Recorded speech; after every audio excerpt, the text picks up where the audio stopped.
Evangelho segundo São João. Naquele tempo, havia um homem da seita dos fariseus, chamado Nicodemos, um dos principais entre os judeus. Este foi ter com Jesus de noite e disse-lhe: Mestre, sabemos que foste enviado por Deus para ensinar, porque ninguém pode fazer estes milagres que tu fazes se Deus não estiver com ele. Jesus respondeu e disse-lhe: em verdade te digo, que não pode ver o reino de Deus senão aquele que nascer de novo. Nicodemos disse-lhe: Como pode um homem nascer sendo velho? Porventura pode tornar a entrar no ventre de sua mãe e renascer?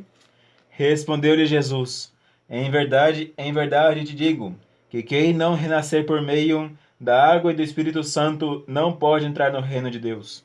O que nasceu da carne é carne, e o que nasceu do Espírito é Espírito. Não te maravilhes de eu te dizer: importa-vos nascer de novo. O Espírito sopra onde quer, e tu ouves a sua voz, mas não sabes de onde ele vem, nem para onde vai. Assim é todo aquele que nasceu do Espírito. Respondeu Nicodemos e disse-lhe: Como se pode isto fazer? Respondeu Jesus e disse-lhe: Tu és mestre em Israel e não sabes estas coisas? Em verdade te digo, que nós dizemos o que sabemos, e damos testemunho do que vimos, e vós com tudo isto não recebeis o nosso testemunho. Se vos tenho falado das coisas terrenas, e não me acreditais, como me acreditareis se vos falar das celestes? E ninguém subiu ao céu, senão aquele que desceu do céu, o Filho do homem que está no céu. E como Moisés levantou no deserto a serpente, assim também importa que seja levantado o Filho do homem, a fim de que todo o que crê nele não pereça, mas tenha vida eterna. Ave Maria, cheia de graça, o Senhor é convosco. Bendita sois vós entre as mulheres, e bendito é o fruto de vosso ventre, Jesus. Santa Maria, Mãe de Deus, rogai por nós, pecadores, agora e na hora de nossa morte. Amém. Louvado seja nosso Senhor Jesus Cristo. Para sempre seja louvado. E Nossa Mãe Maria Nossa Santíssima. Mãe Maria Santíssima. Em nome do Padre, do Filho e do Espírito Santo. Amém. Amém. Hoje é um dia muito especial para a Santa Igreja. Hoje é o dia da invenção da Santa Cruz, ou seja, da descoberta da Santa Cruz. Talvez alguns fiquem confusos e espantados quando falamos invenção, como se a cruz fosse inventada. Não. A cruz foi encontrada, não foi criada do nada, não foi projetada por um cientista. Foi encontrada, assim como todas as obras científicas. Elas somente são encontradas, porque nada que há no mundo não é novo. Mesmo os medicamentos mais famosos, eles não brotaram do nada, mas se aproveitou alguma coisa que já havia. Assim, a cruz de nosso Senhor Jesus Cristo, ela foi pelos apóstolos escondida. E neste dia, 3 de maio, nós, na Santa Igreja, comemoramos o seu reencontro, o seu achamento, a sua invenção. Então, o que nós podemos absorver desta invenção da Santa Cruz? Primeiramente, o que é a cruz? Pouquíssimas pessoas sabem o que é este símbolo tão importante para a Igreja. A cruz, a Santa Cruz, é o símbolo da vitória de Cristo. É o símbolo que Cristo venceu a morte, venceu o pecado. A morte que entrou no mundo é o pecado. E ele, pela sua morte, livrou o mundo do pecado. Então esta foi a sua vitória. Por isso, o glorioso São Paulo Apóstolo dizia: Ó morte, onde está a tua vitória? Onde está o teu aguilhão? Nosso Senhor Jesus Cristo, eterno Deus, encarnou-se no tempo, no seio da Virgem Maria, a Virgem bendita, escolhida entre as mulheres para ser mãe de Deus, mãe do Verbo encarnado. Ela, por meio dela, entrou a salvação no mundo. E por meio dela também aconteceu a nossa redenção. Foi pelo seu fiat, pelo seu sim, faça-se, que nosso Senhor também foi entregue à cruz, para que um filho possa encontrar então o seu casamento, para que um filho possa decidir a sua vida. Muitas vezes faz-se mister que os pais deem o consentimento.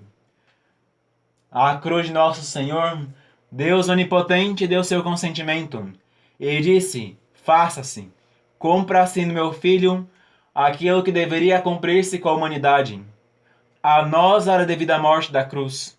A nós, homens ingratos, pérfidos, nós, homens, que fomos a causa da morte de Deus, a nós era devida a cruz.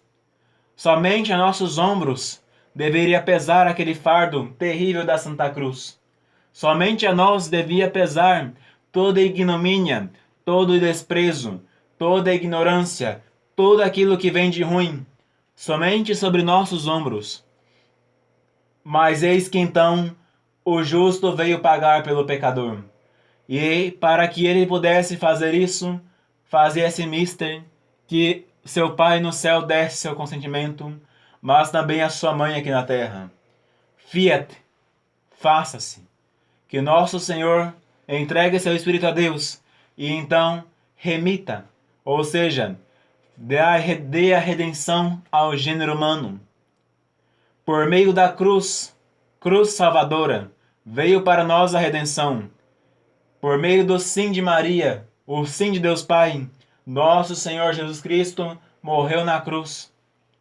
Ele, o único que de fato era justo nessa terra, o único que de fato era santo, puro, imaculado, a única hóstia viva nessa terra que agradou a Deus Onipotente. E eis que ele ofertou-se a si mesmo pelo pecador.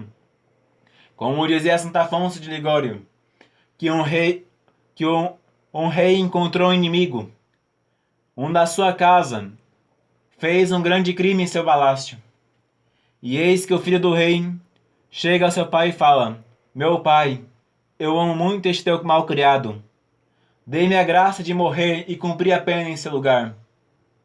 E para que ele viva e possa então reinar como seu filho. Assim nosso Senhor Jesus Cristo fez por nós. Chegou ao seu Pai eterno e disse: Pai, é chegada a hora. Eis que agora chegou o momento em que eu tenho que redimir a humanidade pecadora e fazê-los então de ingratos e nefastos homens e pérfidos. Fazê-los então vossos herdeiros e vossos filhos. Nosso Senhor Jesus Cristo ofertou a sua vida por nós, ofertou o seu sangue por nós, para nos remitir do nosso pecado. Portanto, cabe agora a nós cristãos portar este símbolo glorioso da Santa Cruz. É muito terrível a um cristão esconder a sua fé. É terrível ainda mais a um cristão esconder aquilo que ele é.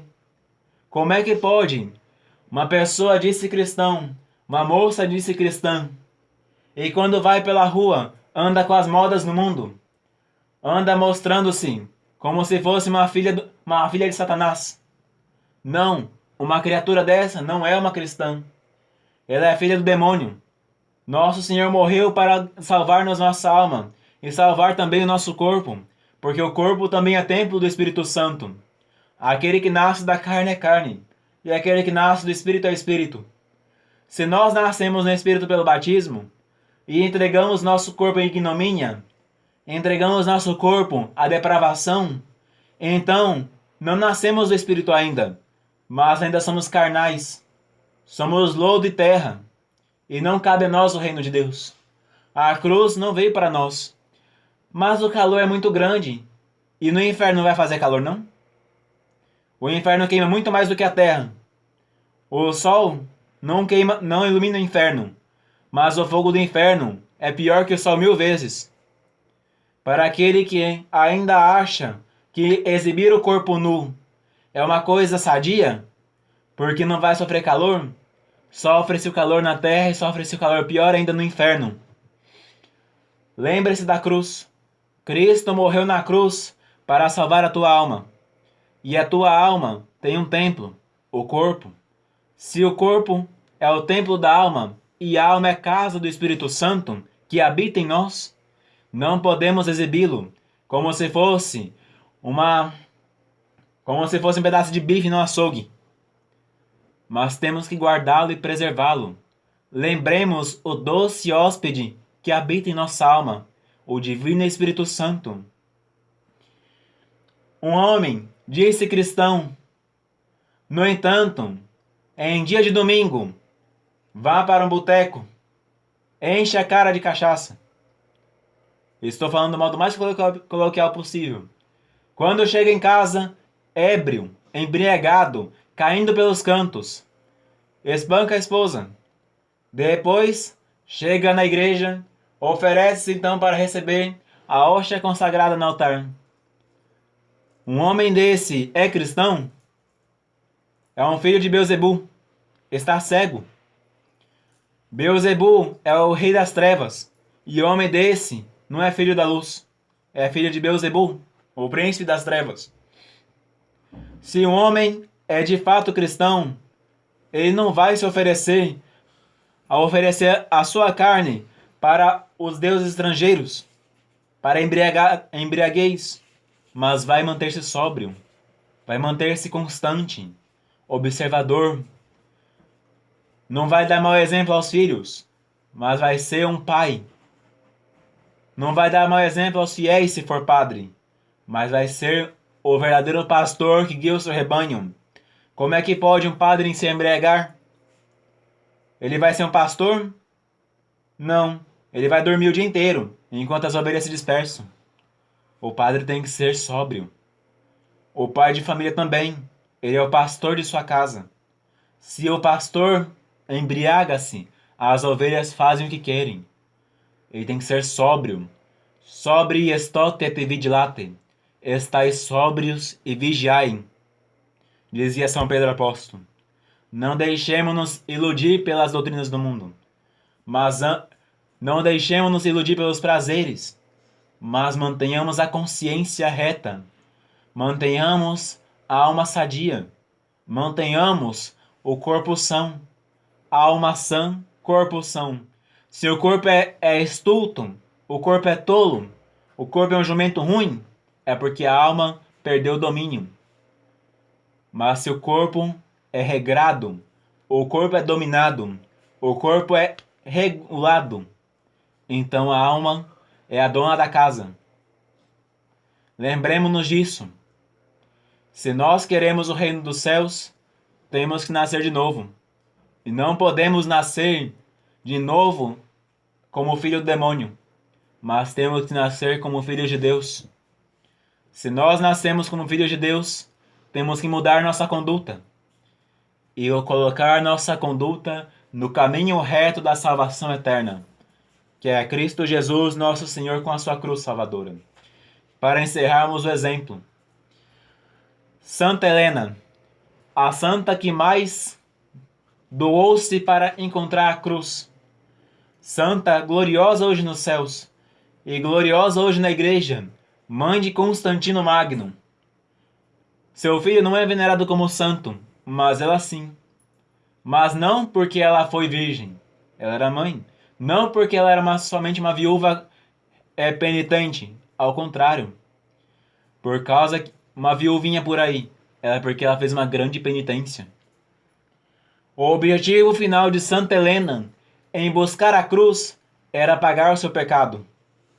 Ela, junto com seu filho, tramou a morte de sua nora. Fez com que essa nora acabasse encontrando a sepultura, por causa de uma inveja e de uma ambição que ardia em seu coração. Por causa disso, foi negado a entrada na igreja, foi negado o direito de cristã e foi dado a comer como os porcos. Ou seja, viver entre os pagãos de novo. Por um tempo ela nem se importou com isso, mas sua consciência pesava. E mais ainda quando seu filho ganhou uma guerra pela virtude da Santa Cruz. Mais ainda quando seu filho ganhou uma guerra pela virtude da cruz gloriosa que ela havia renegado. Então, seu peito ardeu em febre para pagar o seu crime.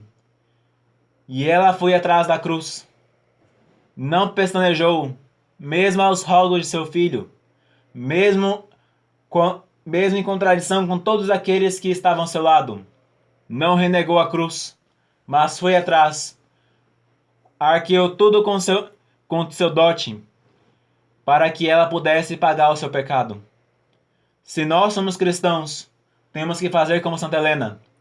Se uma coisa nos incomoda, se nos incomoda viver sóbrios, se incomoda a mulher viver vestida decentemente, se incomoda o cristão viver prudentemente, se incomoda o cristão obedecer, façamos, para ao menos descontar nossos pecados nessa vida que são muitos. Façamos, ao menos para poder encontrar um dia o reino eterno nos céus. Se não pudermos entrar na glória dos altares, ao menos entraremos na glória no reino do Pai. E ali encontraremos a Jesus Cristo e a sua mãe bendita, que foram os nossos triunfos nessa terra, e que são também a nossa bem-aventurança nos céus. Ave Maria Puríssima, Sem pecado concebida. Ave Maria, cheia de graça, o Senhor é convosco. Bendita sois vós entre as mulheres, e bendito é o fruto de vosso ventre, Jesus. Santa Maria, Mãe de Deus, rogai por nós, pecadores, agora e na hora de nossa morte. Amém. Em nome do Padre, do Filho e do Espírito Santo. Amém.